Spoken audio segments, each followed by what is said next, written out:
Hello and welcome to Edon. अपने exam ready series में हम कर रहे हैं एनसीईआरटी प्लस, जिसमें बेस्ड ऑन एनसीईआरटी और दूसरे इंपॉर्टेंट सोर्सेज से हमने इंपॉर्टेंट फैक्ट्स इकट्ठा किया हुआ है और वो आपके सामने प्रेजेंट कर रहे हैं जो एग्ज़ाम के लिए इंपॉर्टेंट हो सकते हैं। अभी तक हम स्टार्ट कर चुके हैं क्लास 11 ज्योग्राफी। इंडिया ज्योग्राफी हम कर रहे हैं, जिसमें पहला चैप्टर कर चुके हैं इंडिया और उसकी लोकेशन। दूसरा chapter structure and physiography of India में हम मेजर फिजियोग्राफिक डिविजन्स कर रहे हैं, जिसमें the Himalayas, northern plains, peninsular plateau और द ग्रेट इंडियन डेजर्ट हम कर चुके हैं। और आज हम स्टार्ट करेंगे द कोस्टल प्लेन्स, और जो बचा हुआ पार्ट है द आइलैंड ग्रुप्स। ये दोनों कंप्लीट करके हम ये लेक्चर ख़त्म करेंगे और उसके साथ ही हमारा चैप्टर ओवर होगा। इसके बाद हम कंटिन्यू करेंगे ड्रेनेज और वेजिटेशन, क्लाइमेट और जो भी दूसरे पार्ट्स हैं। ठीक है, तो स्टार्ट करने से पहले लास्ट लेक्चर में हमने रामसर वेटलैंड्स जो देखा था ग्रेट इंडियन डेजर्ट में, किचन वेटलैंड और मेनार वेटलैंड, और उसके बाद हम ये दोनों पॉइंट ऐड करना भूल गए थे, तो उसके लिए सॉरी। और रेक्टिफाई करते हुए हमने ये दोनों ऐड किया हुआ है। सांबर लेक और केवलादेव नेशनल पार्क जो है वो राजस्थान में है।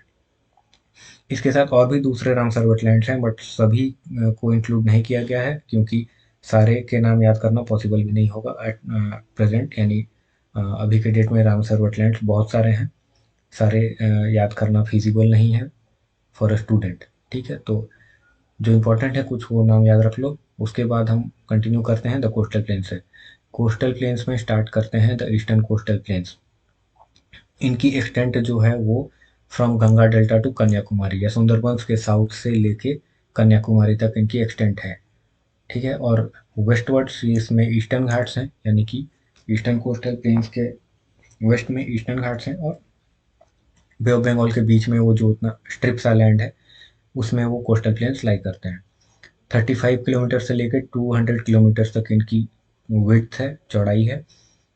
ब्रॉड है as compare to the western coastal plains, flat हैं क्योंकि प्लेन्स हैं। और लेवल लो लैंड प्लेन्स हैं। लो लैंड है, पानी वहाँ पे अच्छा खासा इकट्ठा होता है, गुड फॉर एग्रीकल्चर। कोस्ट की टाइप जो है वो इमर्जेंट है, इमर्जेंट कोस्ट है, यानी कि land at some point of time वो इमर्ज करके यहाँ पे देखने को मिलता है। इमर्ज किया हुआ है यहाँ पे लैंड, मीनिंग एक तो वहाँ पे जो बड़े रिवर्स हैं महानदी, गोदावरी, कृष्णा एंड कावेरी, उन्होंने काफ़ी सारा इसमें सिल्ट डिपॉजिट किया है, सिल्ट एंड सेडिमेंट्स, जिससे बड़े बड़े डेल्टास फॉर्म किए हुए हैं। और दूसरा किस टेक्टोनिक एक्टिविटी से भी वहाँ की लैंड थोड़ी उठी हुई है, तो इसीलिए हम इसे इमर्जेंट कोस्ट बोलते हैं। अब यहाँ देखने को मिलते हैं ब्रॉड बीचेस और लगून्स। लगून्स क्या है हम ये आगे देखेंगे। मेजर रिवर्स और डेल्टास ये हम देख चुके हैं पहले भी। महानदी, गोदावरी, कृष्णा एंड कावेरी जो है यहाँ पे डेल्टास फॉर्म करती हैं, जो कि रिच इन एल्यूवियम, वहाँ पे सेडिमेंट डिपॉजिट करती हैं। इसके साथ दूसरे रिवर्स भी हैं जो कि वहाँ पे डेल्टा फॉर्म करती हैं, बट उतने एक्सटेंसिव नहीं है जितने ये बड़े रिवर्स फॉर्म करते हैं। अब लगून्स एंड बैक वाटर्स यहाँ पे देखने को मिलते हैं। सबसे इम्पोर्टेंट के नाम देख लो, चिलिका एंड पुलिकट। चिलिका जो है वो सबसे बड़ी लगून है इंडिया की, इनफैक्ट एशिया की सबसे बड़ी लगून है। और पुलिकट जो है वो इंडिया की दूसरी सबसे बड़ी लगून है। इनका पानी जो होता है वो ब्रैकिश इन नेचर होता है, समंदर का पानी अंदर आ रहा होता है। और लैंड के मतलब इंडियन मेन लैंड के साइड से वहाँ पे कुछ एक दो छोटी मोटी रिवर्स भी वहाँ पे फ्लो कर रही होती है, तो उनका भी फ्रेश वाटर वहाँ पे जा रहा है। तो कम्प्लीटली सलाइन वाटर नहीं है, फ्रेश वाटर और सलाइन वाटर का मिक्स, तो बीच का जो बनता है वो ब्रैकिश वाटर बनता है। ब्रैकिश वाटर की सैलिनिटी जो होती है वो सैलाइन कम्प्लीटली सी वाटर की सैलिनिटी से कम होती है, बट फ्रेश वाटर की सैलिनिटी से ज़्यादा होती है। तो इसमें फ्रेश वाटर भी है और थोड़ा सा सलाइन वाटर भी है, तो दोनों के बीच का ब्रैकिश वाटर वहाँ पाया जाता है। अब लगून है क्या ये देखो। एक तो ये शैलो इन डेप्थ होते हैं, लेक्स हैं, लगून्स आर बेसिकली लेक्स। और ये कोस्टल लेक्स हैं, लैंड मतलब मेनलैंड के बीच में कोई लेक है तो उसे हम लगून बोलेंगे नहीं, पहली ये बात है। और ये कोस्ट के में ही पाए जाएंगे, शैलो कोस्टल लेक्स हैं, और separated from the sea by a barrier island और रीफ और स्पिट। किसी एक फिजिकल फीचर से, यानी बैरियर आइलैंड हो सकता है, सैंड स्पिट हो सकता है, या कोरल रीफ्स हो सकते हैं। कोई एक डिवाइडिंग फीचर होंगे जो उसको रेस्ट ऑफ द सी से सेपरेट कर रहे हैं। बट एक कहीं ना कहीं ओपनिंग होगा जहाँ से सी वाटर एंटर कर रहा होगा। वैसे वैसे फीचर को हम बोलते हैं लगून। ठीक है। और दूसरा है एक बैक वाटर्स। बैक वाटर्स देखेंगे बाद में, पहले लगून्स का एग्जांपल देख लो। ये रहा चिलिका लेक ऑफ ओडिशा, ये सबसे बड़ा लगून है एशिया का। और दूसरा पुलिकट लेक। अब देखो ये पूरा का पूरा ये लेक जो है, ये लैंड के इस साइड से यहाँ फ्रेश वाटर, छोटे मोटे रिवर्स यहाँ पे अपने वाटर्स यहाँ पे फ्लो करा रहे हैं। ठीक है। इनका वाटर यहाँ के मिल रहा है। और ये एक ओपनिंग है, यहाँ पे एक दूसरी, ये एक ओपनिंग है। ठीक है। यहाँ से और कहीं और हो सकता है कि इनमें से छोटा टाइडल, हाई टाइड्स के ड्यूरिंग पानी यहाँ से भी आ सकता है, इधर से भी आ सकता है, depending on relief of the land. बहुत ज़्यादा इनकी हाइट होती नहीं है, फ्यू मीटर्स ओनली। तो हाई टाइड्स के ड्यूरिंग हाई टाइड्स यहाँ पे पानी इजिली अंदर आ सकता है। तो एक दो जगह पे कहीं सी वाटर को इनलेट मिल रहा है, जिसकी वजह से वो पानी अंदर आ रहा है। और यहाँ से फ्रेश वाटर भी मिक्स हो रहा है, तो दोनों की वजह से ब्रैकिश वाटर यहाँ पे है। ठीक है। इसी के अंदर में एक बर्ड सैंक्चुरी है, Nalabana world bird sanctuary, sorry, Nalabana bird sanctuary. और ये एक लगून किस तरीके से फॉर्मेशन होता है ये समझने के लिए, ये पतला सा फीचर है लैंड, ये सी का ही डिपॉजिट किया हुआ सैंड स्पिट्स हैं। सैंड स्पिट्स होते हैं जो कि वेव्स जो है, सी के वेव्स जो है वहाँ पे एक लंबी स्ट्रेच में सैंड जाके डिपॉजिट कर देती हैं।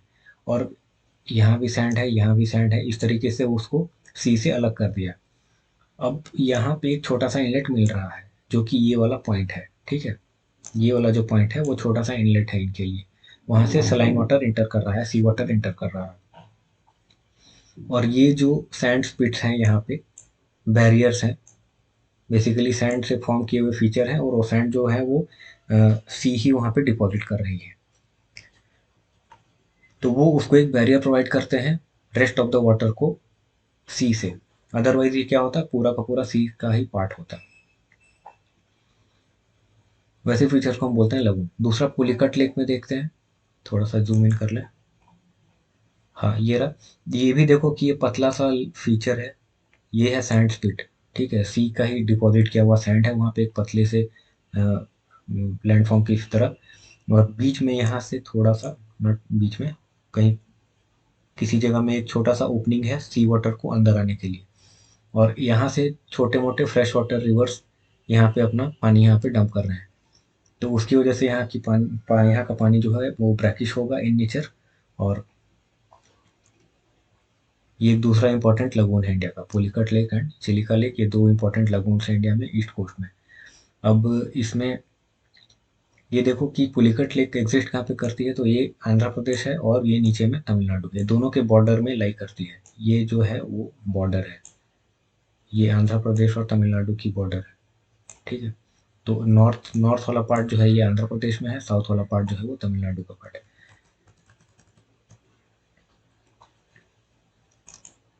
अब आगे देखते हैं, अब बैक वाटर्स क्या है। बैक वाटर्स जो है वो distinct often fresh water influenced काम एरियाज ऑफ अ रिवर। ठीक है। ये बैक वाटर्स ऐसे वाटर बॉडीज होते हैं जो कि रिवर के जो माउथ हैं, यानी रिवर जहाँ पे मर्ज कर रही है समंदर पे, वहाँ पे जनरली वो भी किसी बैरियर से या हाई टाइड से उसका पानी जो है समंदर में जाने से ऑब्स्ट्रक्ट हो रहा है।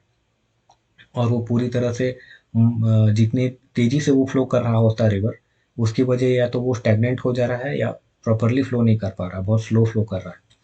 वैसे यानी कि जो रिवर की एक्चुअल फ्लो होती, that has been held back. मतलब पानी जो एक्चुअली जितनी तेजी से, जितनी रफ्तार से फ्लो कर रहा होता, उसको किसी ऑब्स्ट्रक्शन के द्वारा उसे थोड़ा रोक दिया गया या स्लो कर दिया गया। ऐसे फीचर्स को हम बोलते हैं बैक वाटर्स। ये ज़्यादा तो हमें केरला के साइड देखने को मिलता है, बट अदरवाइज पूरे कोस्टल प्लेन्स में छोटे मोटे हर जगह दिखाई देते हैं। अब इनका जो पानी है वो, इनकी सैलिनिटी कम होती है क्योंकि इसमें फ्रेश वाटर का इन्फ्लुएंस ज़्यादा है।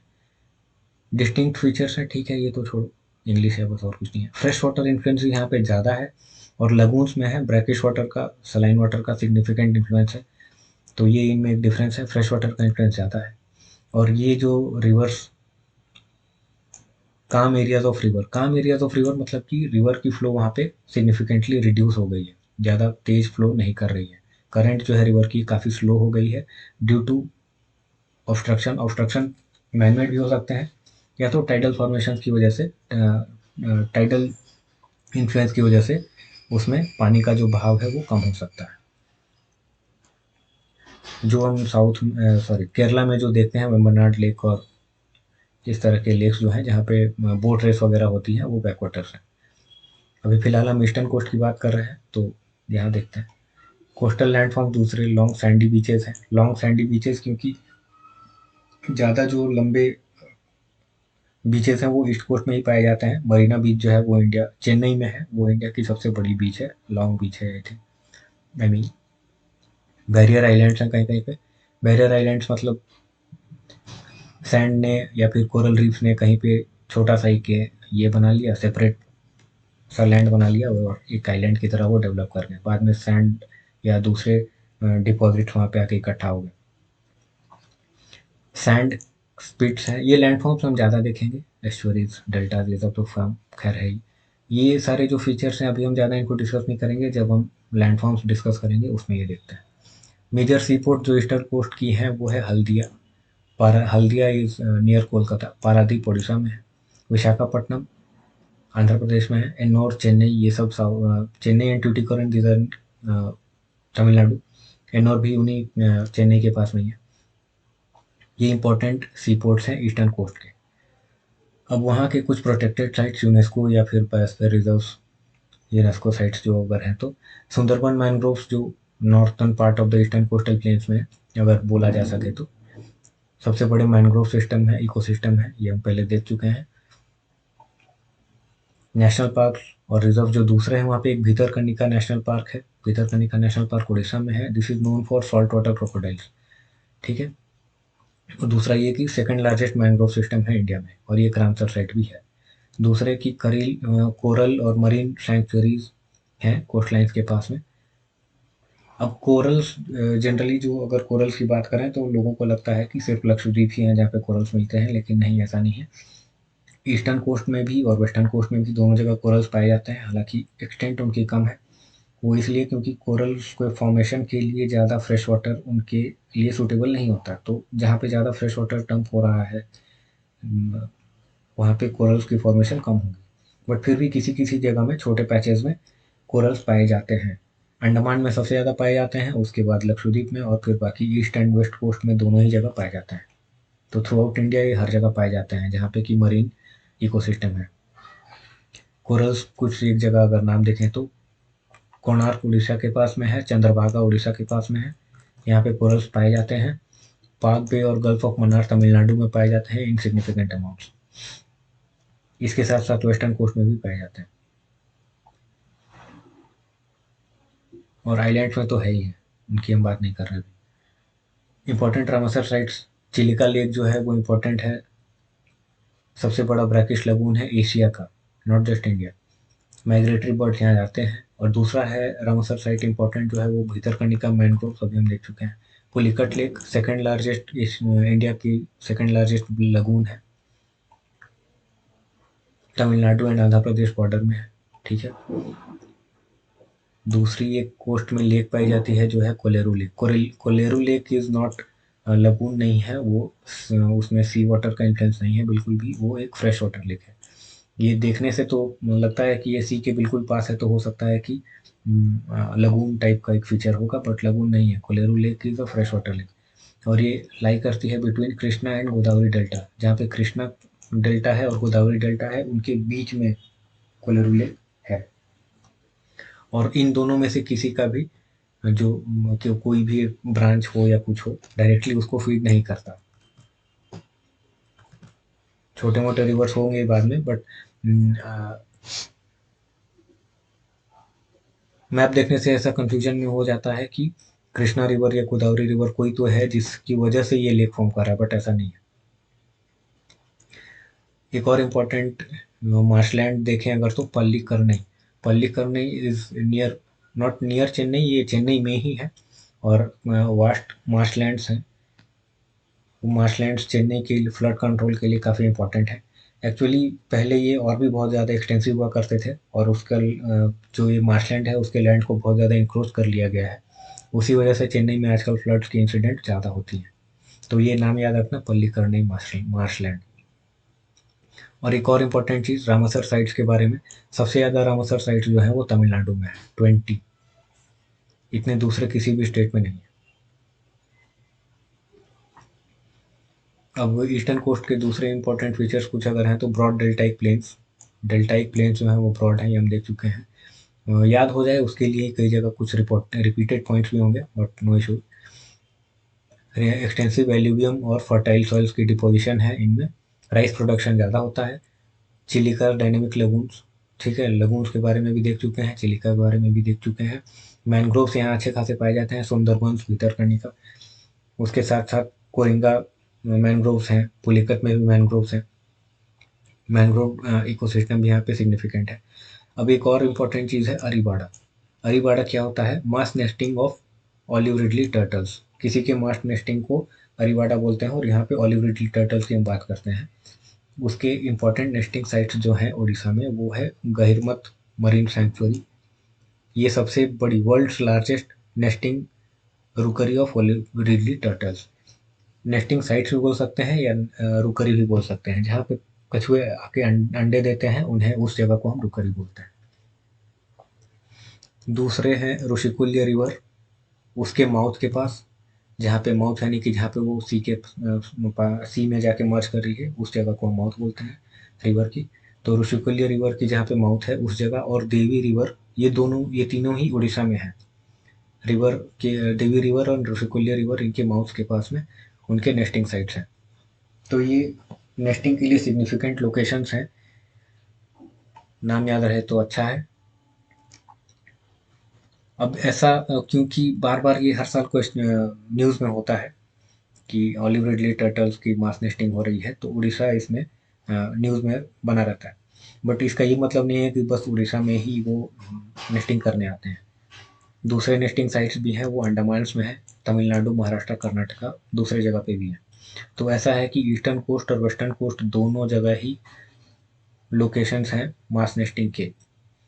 बट उड़ीसा ज़्यादा फेमस है क्योंकि वर्ल्ड लार्जेस्ट नेस्टिंग रूकरी जो है वो उड़ीसा में है। तो दो it is more significant, but दूसरे जगह भी है नेस्टिंग साइट्स। अब देखते हैं western coastal planes. Western coastal planes western Ghats के वेस्टर्न घाट्स के वेस्ट से अरेबियन सी तक लाई करते हैं, और इनकी जो विड्थ है वो कम है as compare to eastern coastal plains. 10 kilometre से लेकर 80 किलोमीटर तक ही चौड़े हैं। और ये इनकी स्ट्रेच जो है वो गुजरात, रण ऑफ कच्छ से लेके कन्याकुमारी तक है। कन्याकुमारी को बोल सकते हैं कि मीटिंग पॉइंट है eastern coast and western coast की। अब इसमें एक और चीज़ देखें कि कोस्ट की टाइप जो है वो मोस्टली सबमर्जेंट है। लैंड यहाँ पे सबमर्ज कर गई है किसी टाइम पे, और ज़्यादा यहाँ पे डिपोजिशन है नहीं, तो डेल्टा फॉर्मेशन वगैरह यहाँ पे हो नहीं पाता। तो इसकी वजह से मोस्टली ये कोस्ट जो है वो सबमर्जेंट है। मोर इरेगुलरिटी है। इरेगुलरिटी इज इन कि कॉन्टिन्यूसली वो बीच या कोस्ट फॉर्मेशंस कहीं कहीं पे नहीं दिखाई देते हैं। कहीं ऐसा होता है कि वेस्टर्न घाट्स के जो रॉक की पार्ट्स हैं, पथरीले इलाके हैं, वो पूरे सी तक टच करते हैं। तो बीच वाला जो पोर्शन होता है वो कहीं कहीं गायब ही हो जाता है। कोव्स, क्रीक्स एंड एस्चुरीज, एस्चुरीज यहाँ पाए जाते हैं, कहीं कहीं भी क्रीक्स भी हैं। लैंड के बीच में से थोड़ा थोड़ा ब्रोकन पार्ट्स जहाँ पे कि सी वाटर इन कर रहा हो, छोटे मोटे वाटर बॉडीज होते हैं, उनको क्रीक्स बोलते हैं। लैंडफॉर्म में ये सारे फीचर्स हम डिटेल में पढ़ेंगे। एस्टोरीज के बारे में हम देख चुके हैं, ठीक है। Wide estuaries of Narmada and Tapti rivers यहाँ पर हैं, ठीक है। दूसरे रिवर्स भी जो है मांडवी, ज्वारी, वो भी एस्टोरीज फॉर्म करते हैं। टोपोग्राफी जो इसकी है वेस्ट कोस्ट की, उसमें स्टीप एस्कार्पमेंट दिखती है वेस्टर्न घाट्स की। सडनली जो राइज होता है वेस्टर्न घाट्स का, वो एकदम से कहीं कहीं पे वेस्ट कोस्ट में अरेबियन सी से ही जाके वो राइज कर जाते हैं। तो कुछ एक जगह पे तो थोड़ी उनकी विड्थ है, कुछ एक जगह में बिल्कुल कम है। और हिल्स का जो है वो सडन अब्रप्ट राइज होता है, ठीक है। इस तरफ में हो सकता है कि अरेबियन सी है, इस तरह हो सकता है अरेबियन सी है और अब्रप्ट राइज वेस्टर्न घाट्स का।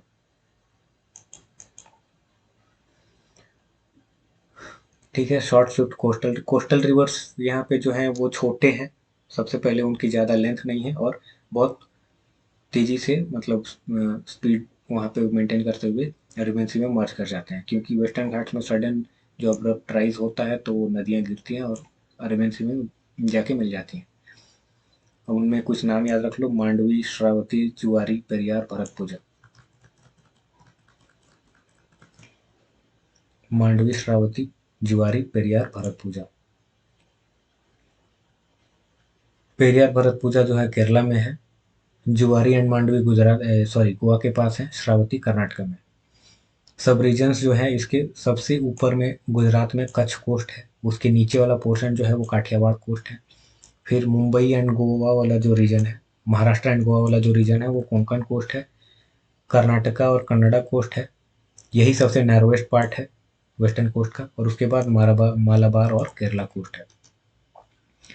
लैंडफॉर्म्स यहाँ पे बैक वाटर्स देखने को मिलते हैं, बैक वाटर्स के बारे में अभी हमने डिस्कस किया।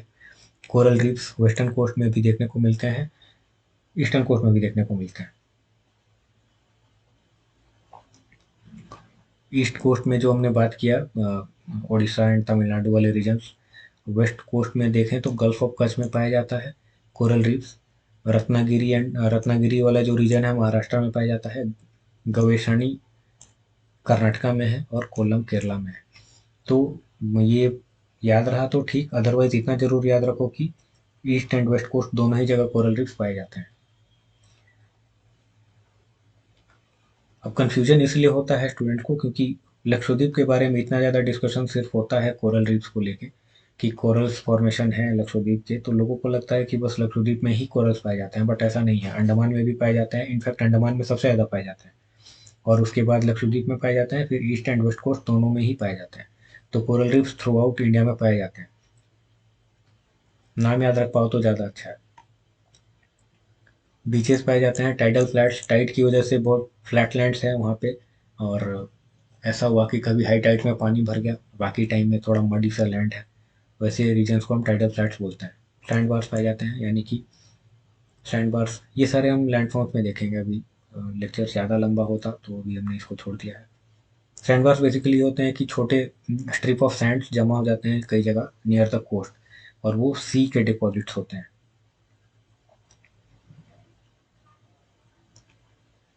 अब इसमें कुछ प्रोटेक्टेड साइट्स, वेस्टर्न घाट्स जो है वो, वेस्टर्न घाट्स जो एक्चुअली तो पेनिनसुलर इंडिया का ही पार्ट है, बट ठीक है, अगर वैसे सेग्रीगेट करके कितना ही पढ़ पाएंगे, ओवरलैपिंग थोड़ा तो होगा ही। तो वेस्टर्न घाट्स जो है यूनेस्को वर्ल्ड हेरिटेज साइट है और बायोस्फीयर हॉटस्पॉट है। जो कि नंदा लेक ऑफ गोवा, ठीक है, Sasthamcotta lake of Kerala, largest fresh water lake in Kerala. फिर दूसरे मरीन वेटलैंड्स जो हैं वो अष्टामुदी और वेम्बनाड कोल वेटलैंड्स हैं, जो कि ये बैक वाटर्स हैं, ये दोनों अष्टामुदी एंड वेम्बनाड कोल, ये बैक वाटर्स हैं। खिजाड़िया बर्ड सेंचुरी गुजरात में है। अब ये नैरो है, ठीक है, कुछ इंपॉर्टेंट फीचर्स जो इनमें, कुछ नैरो प्लेन्स हैं, डाइसेक्टेड है कई जगह पे, वो ब्रोकन है, मतलब कॉन्टिन्यूस स्ट्रेच ऑफ प्लेन्स नहीं है जैसे कि ईस्ट कोस्ट में है हमारे पास। वेस्ट कोस्ट में कई जगह जो पेनिनसुलर इंडिया का ही पार्ट है, यानी रॉकी पार्ट है वेस्टर्न घाट्स का, वो एक्सटेंड कर जाता है अप टू अरबियन सी। तो उस जगह पे वो जो वेस्टर्न कोस्ट है वो डाइसेक्ट कर जाते हैं, यानी टूटे हुए हैं, वो कंटिन्यूस नहीं है। और यहाँ पे एस्टुरीज और क्रीक्स पाए जाते हैं।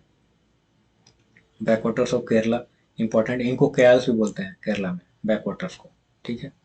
High rain gradient due to Western Ghat influence, ठीक है। रेन ग्रेडियंट का मतलब क्या हुआ कि अगर ये अरेबियन सी है, इस तरीके ये वेस्टर्न कोस्ट है हमारे लिए इंडिया का, और यहाँ से वेस्टर्न घाट्स राइज कर रहे हैं, तो इस बीच में क्या हुआ, जो कोस्टल प्लेन्स के पास वाले रीजन है ये जनरली सबसे ज़्यादा हाई रेनफॉल यहाँ पे देखने को मिलता है। उसके बाद जो अगला पोर्शन होगा वो थोड़ा सा उससे कम रेनफॉल वाला रीजन होगा, और उसके बाद जो पहाड़ी एरिया है उसमें उससे थोड़ा सा कम रेनफॉल वाला रीजन होगा।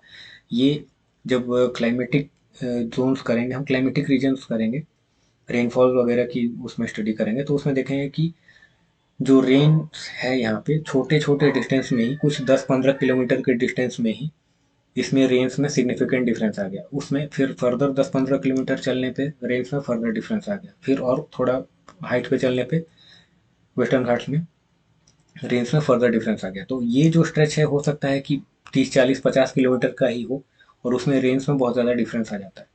तो उसमें एनुअल रेनफॉल में एवरेज एनुअल रेनफॉल, तो उसकी वजह से हम क्या बोल रहे हैं, हाई रेन ग्रेडियंट। अब ये हो इसलिए रहा है क्योंकि वेस्टर्न घाट्स है। ठीक है।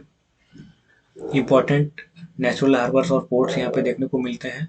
नाम याद कर लो तो अच्छा है। मुंद्रा, कांडला ये गुजरात में है। Mumbai Jawaharlal Nehru port trust, Mangalore, Kochi, मार्मागांव।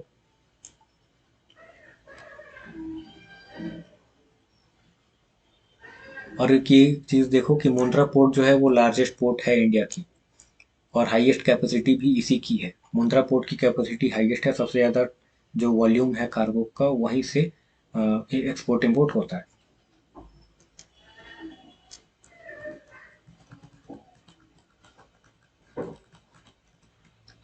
Western ports जो हैं देखने को तो ईस्टर्न कोस्टल प्लेन्स में भी हमें काफ़ी सारे नाम देखने को मिले थे, बट डिफरेंस इनमें ये है कि वेस्टर्न कोस्ट जो है वो मेजोरिटी कार्गो हैंडल करते हैं। ईस्टर्न कोस्ट में उतने ज़्यादा कार्गो का टनेज जो है वहाँ से शिपमेंट नहीं हो पाता, क्योंकि उनकी जो बे ऑफ बंगाल है उसकी डेप्थ ज़्यादा नहीं है नियर द कोस्टल प्लेन्स।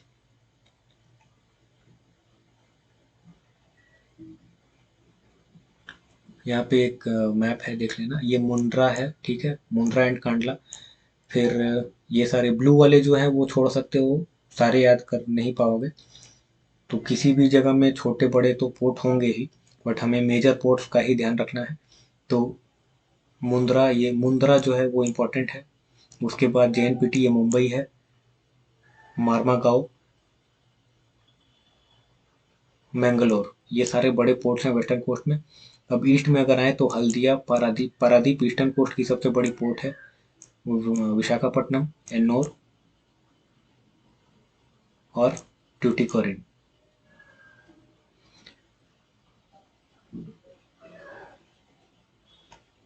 अब इसमें ये है कि जो अरबियन सी है और ये पोर्ट्स जो हमारे वेस्टर्न कोस्टल प्लेन्स में लाई करते हैं, तो यहाँ पे जो टनेज है वो ज़्यादा होता है। हेवी कार्गो जो है वो हमारे वेस्ट कोस्ट से आते हैं। और ईस्ट कोस्ट में हमें पोर्ट्स भले ही देखने को मिल रहे होंगे अच्छे खासे नंबर्स में, बट यहाँ पे हेवी टनेज यहाँ पे शिप नहीं हो पाता है। वो इसलिए क्योंकि जो कार्गो शिप्स होती हैं जिसमें काफ़ी ज़्यादा वेट का कार्गो अगर कैरी किया जा रहा है, तो उसके लिए सिग्निफिकेंट डेप्थ ज़रूरी है ताकि वो पोर्ट तक आ पाए। अदरवाइज वो उतने ज़्यादा वजन का जो है हम बे ऑफ बंगाल से ले नहीं जा पाते। तो इनमें पोर्ट्स भले ही हों इतने सारे, बट वो उसमें ज़्यादा यूज़ जो है हमारा वेस्ट कोस्ट का ही होता है in terms of volume.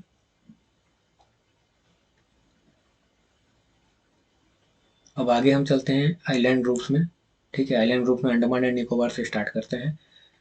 Physical और स्ट्रक्चरल फीचर, सबसे पहले तो ये ओरिजिन इनकी देखते हैं। आर्किपेलागो मतलब आर्कीपेलागो, आर्कीपेलागो का मतलब है जहाँ पे एक ग्रुप ऑफ आइलैंड्स, बहुत सारे छोटे छोटे आइलैंड्स हैं और उनका एक ग्रुप है, उसे हम आर्कीपेलागो बोलते हैं। अब इनकी ओरिजिन क्या है, तो ये टेक्टोनिक अपलिफ्ट से ही बने हैं। जब इंडिया हिमालयस की जब फॉर्मेशन हुई थी तो सेम प्लेट कन्वर्जेंस से इंडियन बर्मा, इंडिया और यूरेशियन प्लेट से जो हिमालयस की फॉर्मेशन हुई थी वो दूसरे साइड में यानी बे ऑफ बंगाल में इंडिया और बर्मा की प्लेट्स जो है वो कोलाइड कर गई। यानी इंडियन प्लेट और बर्मीज प्लेट, इन दोनों का कोलिजन हुआ और उससे ये आइलैंड्स वॉल्केनिक फॉर्म में राइज कर गए। ये तो इसमें ग्रुप ऑफ आइलैंड जो है वो इसमें 572 प्लस आइलैंड्स हैं। और ये पूर्वांचल यानी हिमालयस के जो ईस्टर्न हिल्स हैं, जो नागा, मीज़ो, लुसाई, ये सारे हिल्स हैं उनका ही, और म्यांमार में आर्कान्यूमा, उनका ही ये एक्सटेंशन है अंडमान एंड निकोबार आइलैंड्स का ग्रुप। अब आइलैंड ग्रुप्स देखो, अंडमान है नॉर्थ में, निकोबार है साउथ में। दोनों के बीच में जो सेपरेशन है उसे हम 10 डिग्री चैनल बोलते हैं। अंडमान एंड निकोबार ग्रुप्स, ठीक है, सब तो मैप्स इतना तो देखे ही होंगे कि अंडमान नॉर्थ में है, निकोबार साउथ में, बट दोनों के बीच का जो सेपरेशन है वो उसमें से 10 डिग्री चैनल पास होता है। 10 डिग्री चैनल क्या है, वो 10 डिग्री लैटिट्यूड है। 10 डिग्री लैटिट्यूड है जो सो ऊपर और नीचे उसको डिवाइड करता है, उसको हमने नाम दे दिया 10 डिग्री चैनल। हिली टोपोग्राफी है, फॉरेस्ट लैंड्स भी हैं कई जगह पे, यहाँ पे ट्रॉपिकल रेन फॉरेस्ट पाए जाते हैं। हाईएस्ट पीक जो है वो सैडल पीक है। अब यहाँ पे कोरल रीफ्स पाए जाते हैं, फ्रिंजिंग और बैरियर रीफ्स पाए जाते हैं, कोरल फॉर्मेशन ही है। लाइमस्टोन केव्स भी हैं अंदर में आइलैंड्स में, और कोस्ट के पास में टाइडल फ्लैट्स हैं। मैनग्रोव्स भी इसमें बहुत पाए जाते हैं। अब एक इम्पॉर्टेंट चीज़ देखो, कोरल्स जो है, Andaman and Nicobar islands have the largest coral को कवर। लार्जेस्ट कोरल्स की एक्सटेंट जो है in terms of square kilometres, वो अंडमान एंड निकोबार में ही पाया जाता है। और सबसे ज़्यादा कोरल्स की डाइवर्सिटी भी अंडमान एंड निकोबार में है। इसे इंडिया का अंडर वाटर रेन फॉरेस्ट भी बोलते हैं, क्योंकि और कोरल्स जहाँ पे है वहाँ पे दूसरे स्पीसीज की डाइवर्सिटी, दूसरे स्पीसीज की प्रेजेंस वहाँ पे ज़्यादा होती है, तो इसीलिए उसे अंडर वाटर रेन फॉरेस्ट भी बोलते हैं। अब चूंकि यहाँ पे कोरल सबसे ज़्यादा इंडिया में पाए जाते हैं, इंडिया के सबसे ज़्यादा कोरल्स यहाँ पाए जाते हैं, इसीलिए उसे इंडिया का अंडर वाटर रेन फॉरेस्ट भी बोलते हैं। क्लाइमेट इक्वेटोरियल से ट्रॉपिकल टाइप का क्लाइमेट है। मानसून रेनफॉल यहाँ काफ़ी ज़्यादा होती है। डेंस ट्रॉपिकल रेन फॉरेस्ट पाए जाते हैं। लिटोरल फॉरेस्ट और मैंग्रोव स्वैम्प भी पाए जाते हैं। लिटोरल फॉरेस्ट का मतलब क्या है? लिटोरल का मतलब वो लैंड जो जहाँ पे सी वाटर टच करता है किसी ना किसी फॉर्म में, थ्रू टाइड्स और एनीवे, जहाँ समंदर का पानी आ रहा है वैसे लैंड को ही हम लिटोरल्स बोलते हैं। वहाँ पे जंगल जो पाए जाते हैं उनकी फीचर्स कुछ अलग हो सकती हैं, उसे हम लिटोरल फॉरेस्ट बोलते हैं, और मैंग्रोव्स तो वहाँ पाए जाते हैं।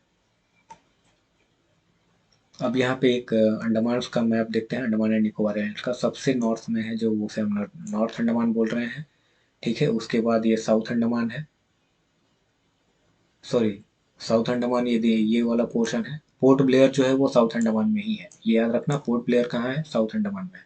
और बीच में मिडिल अंडमान है। इन दोनों के बीच में जो है, इन ये पूरा बड़ा आइलैंड ग्रुप जो है ये अंडमान वाला, और उसमें लिटिल अंडमान के बीच में एक डंकन पैसेज बोलते हैं उसे। और ये अंडमान, पूरा का पूरा अंडमान ग्रुप, और यहाँ स्टार्ट हो रहा है निकोबार वाला ग्रुप। ये पूरा निकोबार वाला ग्रुप है, और इससे ऊपर यहाँ अंडमान वाला ग्रुप है। तो अंडमान और निकोबार वाले ग्रुप के बीच में जो सेपरेशन है वो 10 डिग्री चैनल है। सबसे पहले तो ये बात। अब अंडमान के विद इन ये अंडमान और लिटिल अंडमान, इन दोनों के बीच में डंकन पैसेज है, ठीक है। अब दूसरे इसमें छोटे मोटे आइलैंड्स हैं, अभी फिलहाल तो इनको रहने दो। बैरन आइलैंड्स में जो है हमारा इंडिया का इकलौता एक्टिव वोल्केनो है अभी। लेटेस्ट इसमें इरप्शन 2025 में ही हुआ है। नॉर्थ अंडमान, मिडिल अंडमान और साउथ अंडमान, ये तीनों याद रखना। पोर्ट ब्लेयर जो है वो साउथ अंडमान में है। डंकन पैसेज हम देख चुके हैं, 10 डिग्री चैनल देख चुके हैं। निकोबार आइलैंड्स में सबसे सदर्न मोस्ट पॉइंट जो है वो इंदिरा पॉइंट है। अब ये भी प्रोटेक्टेड साइट है, great Nicobar biosphere reserve. In fact यहाँ पे कोई जा भी नहीं सकता, टूरिस्ट के लिए भी ये अलाउड नहीं है।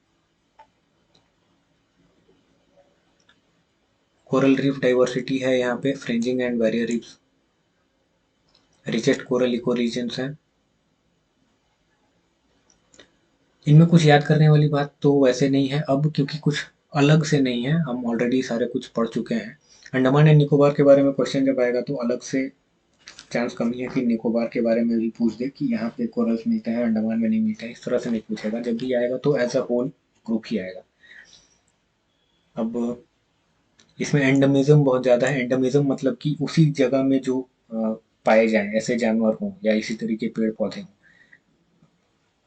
ऐसी ऐसे स्पेसीज की यहाँ पे संख्या ज़्यादा है, तो उसे हाई एंडमिज्म बोल रहे हैं। अब अंडमान में कुछ ट्राइबल्स है। अब चूंकि देखो ये आइलैंड ग्रुप्स है, वो किसी भी दूसरे मेजर बड़े लैंड से काफ़ी ज़्यादा आइसोलेटेड है। तो जो लोग कभी वहाँ पहुँच गए होंगे किसी ज़माने में, तो वो अब बहुत ही आइसोलेटेड सा एक लाइफ जी रहे हैं। तो वो जो है जरावा, सेंटिनीलीज, शोम्पेन और ओंगे ट्राइब्स, ये सारे ही बहुत ही आइसोलेटेड लाइफस्टाइल इनकी है, और बहुत ही अलग रहते हैं। Tribe particularly vulnerable tribal groups में इनको हम क्लासीफाई करते हैं। उसके बारे में अलग से देखेंगे जब हम ट्राइब्स के बारे में पढ़ेंगे, फिलहाल तो ये नाम याद कर लो। और ये बहुत ही आइसोलेटेड है, ये ध्यान रखना। क्योंकि मेनलैंड इंडिया में जितने भी ट्राइब्स अगर पाए जाते हैं, चाहे वो सेंट्रल इंडिया और पेनिनसुलर इंडिया के ऑस्ट्रिक ग्रुप्स हों, मुंडाज एंड सांथाल्स एंड गोंड्स खोंड्स इस तरह के अगर हों, तो वो उनका इंटरेक्शन दूसरे लोगों से होता रहा है। या नॉर्थ ईस्ट के या हिमालयन रीजन्स के भी जो ट्राइब्स हैं, उनका भी इंटरेक्शन लोगों से होता रहा है। तो बहुत सारी चीज़ें लाइफस्टाइल में सिमिलर देखने को मिलती हैं कई कई मामलों में। बट जो अंडमान एंड निकोबार ग्रुप्स के जो ट्राइबल्स होंगे, वो काफ़ी आइसोलेटेड रहे हैं बहुत समय से, तो अभी भी ये उसी तरीके से रहते हैं। बहुत ही प्रिमिटिव लाइफस्टाइल है इनकी। इनफैक्ट इनमें से कई ऐसे हैं जो कि आज भी पत्थर से आग जलाते हैं। अब सी टर्टल की नेस्टिंग बीचेस जो है ऑलिव रिडली टर्टल्स की, वो यहाँ भी है। और यहाँ पे सी ग्रास बेड्स पाए जाते हैं। जब इन्वायरमेंट और इकोलॉजी पढ़ेंगे तब ये देखेंगे कि वो क्या होते हैं। सी के नीचे एक फॉर्म ऑफ वेजिटेशन है, वीड्स है एक तरह से, जो कि सी के नीचे सी बेड में पाए जाते हैं, उसे ही हम सी ग्रास बोलते हैं। और वहाँ पे जो सी ग्रास पाए जाते हैं, वहाँ पे एक टाइप ऑफ सी एनिमल पाया जाता है, जिसे हम बोलते हैं डुगोंग्स और सी काउस। तो इतने के लिए ज़रूरी है। डुगोंग्स ऐसे इंडिया में दूसरी जगह भी पाया जाता है, बट अंडमान के लिए उसे इम्पोर्टेंट है, याद रखना। दूसरा है गल्फ ऑफ मन्नार, उसमें भी डुगोंग्स पाए जाते हैं। अब इसमें कुछ आइलैंड्स का नाम याद रख लेना। बैरन आइलैंड्स, जहाँ पे कि ओनली एक्टिव वॉल्केनो है इंडिया की। नारकोंडम आइलैंड, जहाँ पे कि डॉर्मेंट वॉल्केनो है। डॉर्मेंट वॉल्केनो यानी कि जो किसी ज़माने में तो फटा करता था, बट अब वो नहीं फट रहा है काफ़ी समय से। काफ़ी टाइम हो गया है उसे फटे हुए, तो ऐसे को हम डॉर्मेंट बोलते हैं। बट हो सकता है कि आने वाले टाइम में वो कभी फट जाए, तो ऐसे को हम बोलते हैं डॉर्मेंट वॉल्केनो। और जो एक्टिव वॉल्केनो वो है जहाँ पे कि थोड़े थोड़े टाइम में वो फटता रहा है।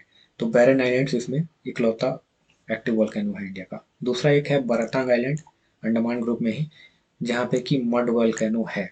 तो नारकोंडम और बैरन आइलैंड की तो बात सब करते हैं, बट बराटांग आइलैंड पॉसिबल है कि मड वॉल्केनो के लिए से भी कभी एग्जाम में पूछ लिया जाए। आगे देखते हैं लक्षद्वीप आइलैंड्स। अब ये यहाँ पे हम जब अंडमान ग्रुप की बात कर रहे थे, अंडमान एंड निकोबार ग्रुप, तो वहाँ हमने देखा था कि 572 प्लस आइलैंड्स हैं, ठीक है। और ये जो है वो 36 कोरल आइलैंड्स हैं ओनली, ठीक है। तो इन नंबर्स में ये कम है, पहली बात। दूसरी की इनकी एरिया जो लैंड की है वो काफ़ी कम है। सबसे जो बड़ा आइलैंड है इनमें वो एंड्रोट है, और वो कुछ 4.8 किलोमीटर ऐसी उसकी लेंथ है। तो ये आइलैंड्स छोटे छोटे हैं। छोटे इसलिए हैं क्योंकि ये कोरल डिपॉजिट के ऊपर ये फॉर्मेशन हुई है इनकी। कोरल डिपॉजिट किसी सी स्ट्रक्चर के ऊपर कोरल्स डिपॉजिट करते चले गए, और उनके ऊपर में सैंड डिपॉजिट हो गया। सी जो अपने साथ सैंड कहीं से उठा कर लाई, वो वहाँ पे धीरे धीरे करके डिपॉजिट करती चली गई, और एक छोटा छोटा आइलैंड ग्रुप बन गया वहाँ पे। और इसके कंपैरिजन में जो दूसरे अगर टेक्टोनिक या प्लेट टेक्टोनिक्स की वजह से या वोल्केनो की वजह से है, तो पॉसिबिलिटी है ज़्यादा कि वो दूसरे आइलैंड्स हैं वो काफ़ी बड़े हो सकते हैं। और ये कोरल आइलैंड जो है वो कभी उतने बड़े नहीं होंगे जितने एक टेक्टोनिक एक्टिविटीज से फॉर्म कर रहे आइलैंड्स हो सकते हैं। तो जो कोरल से बने हुए आइलैंड्स होंगे वो हमेशा स्मॉल इन साइज होंगे एरिया वाइज। तो वही लक्षद्वीप के आइलैंड बहुत छोटे हैं, ज़्यादा पॉल्यूशन ये सस्टेन नहीं कर सकते, ना तो यहाँ पे कोई फ्रेश वाटर सोर्स है, ज़्यादा लैंड भी नहीं है इनके पास। यहाँ पे हमें देखने को मिलते हैं अटोल्स, लगून्स और कोरल रीफ्स। अटोल्स जो है वो कुछ नाम अगर याद रखो तो, नहीं भी याद रखो तो ठीक है। लक्षद्वीप, मिनिकॉय, अमनदीवी ग्रुप्स है। हालांकि ये जरूर याद रखना कि लक्षद्वीप के अंदर में ये सारे हैं, इनमें अटोल्स है कि कहाँ अटोल्स है, हो सकता है उतना याद नहीं हो। बहुत सारे फैक्ट हो जाते हैं, सब कुछ याद नहीं रह पाता। बट लक्षद्वीप, मिनिकॉय, अमनदीवी ये नाम याद रखना। ऐसा ना हो कि अमनदीवी जब बात करें तो तुम ये समझो कि अंडमान का पार्ट है या इंडिया का पार्ट ही नहीं है, इतना भी ब्लैंक नहीं होना है। अब ये इनकी रिलीफ काफ़ी कम है, लेस देन 5 मीटर एलिवेशन है, क्योंकि कोई पहाड़ी तो है नहीं जो सैंड डिपॉजिट हुआ वहाँ पे कोरल्स में, वो इसी से वो आइलैंड बने हैं। तो बहुत ज़्यादा हाइट उनकी होगी नहीं, मैक्सिमम हाइट 5 मीटर एलिवेशन है। कोई यहाँ पे माउंटेन या स्ट्रीम नहीं है, कोई फ्रेश वाटर के लिए रिवर वगैरह नहीं है।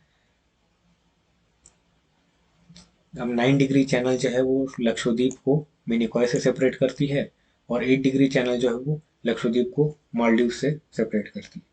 तो ये दोनों ही इंपॉर्टेंट है। 8 डिग्री चैनल समझ लो कि इंडिया का और लक्षद्वीप का एक तरह से बाउंड्री हो गया। उस साइड में, वेस्टर्न साइड में लक्षद्वीप एंड मालदीव्स के बीच का डिफरेंट सेपरेटिंग चैनल है।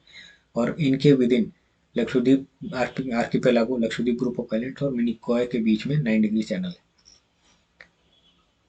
कहीं कहीं पे सिंगल बीचेस भी हैं, छोटे छोटे रॉक्स, शाइनी रॉक्स जो हैं उन्हें हम शिंगल्स बोलते हैं, वैसे भी देखने को मिलते हैं यहाँ पे। बट अदरवाइज सिंगल बीचेस ज़्यादा वेस्टर्न कोस्ट में गोवा और केरला वाले रीजन में देखने को मिलता है। कोरल अटोल्स यहाँ पे हैं, ठीक है। जब कोरल्स पढ़ेंगे तो उसको डेप्थ में पढ़ेंगे कि फ्रिंजिंग रीफ क्या है, बैरियर रीफ क्या है, कोरल अटोल्स क्या है। मरीन डाइवर्सिटी, सी ऑर्गेनिजम्स तो यहाँ पाए ही जाएंगे। वल्नरेबल है काफ़ी, क्योंकि सी लेवल राइज अगर हो जाएगा, 1 मीटर भी अगर पानी का राइज हो जाता है तो वहाँ की लाइफ पूरी चेंज हो सकती है। लोगों को हो सकता है कि वो जगह छोड़ के जानी पड़े। तो वल्नरेबल है काफ़ी। और जो भी कोरल आइलैंड्स होंगे वो सबसे ज़्यादा वल्नरेबल होंगे, क्योंकि उनकी हाइट ज़्यादा नहीं होगी और वो 1 से 2 मीटर भी अगर सी का राइज हो जाता है तो उनके पास जाने के लिए और जगह नहीं है, उन्हें वो जगह छोड़ के दूसरे जगह जाना पड़ेगा। अदरवाइज दूसरे आइलैंड्स में लोग जो है वो सिंपली हायर एलिवेशन की ओर मूव कर सकते हैं। फिशिंग कल्चर जो है यहाँ पे है, क्योंकि अदरवाइज वहाँ पे ज़्यादा इकोनॉमिक एक्टिविटी कुछ होगी नहीं, ठीक है। तो मेजर जो वहाँ की कल्चर जो होगी वो फिशिंग के अराउंड ही होगी, इकोनॉमी जो होगा वो फिशिंग के अराउंड ही होगा। तो ये इसके साथ हम चैप्टर 2 कंप्लीट करते हैं। कुछ अगर पार्ट छूटा हो या किसी को लगे कि लेक्चर किसी और पॉइंट को कवर करते हुए कवर करना चाहिए, नया लेक्चर फॉर्म करना चाहिए, तो वो कमेंट करना। और इसी तरीके से हम दूसरे पार्ट्स में भी जो इम्पोर्टेंट लगे वैसे फैक्ट्स ढूंढ के लाएंगे और आपके सामने रखेंगे। तो पसंद आया हो तो चैनल सब्सक्राइब करना। Thank you.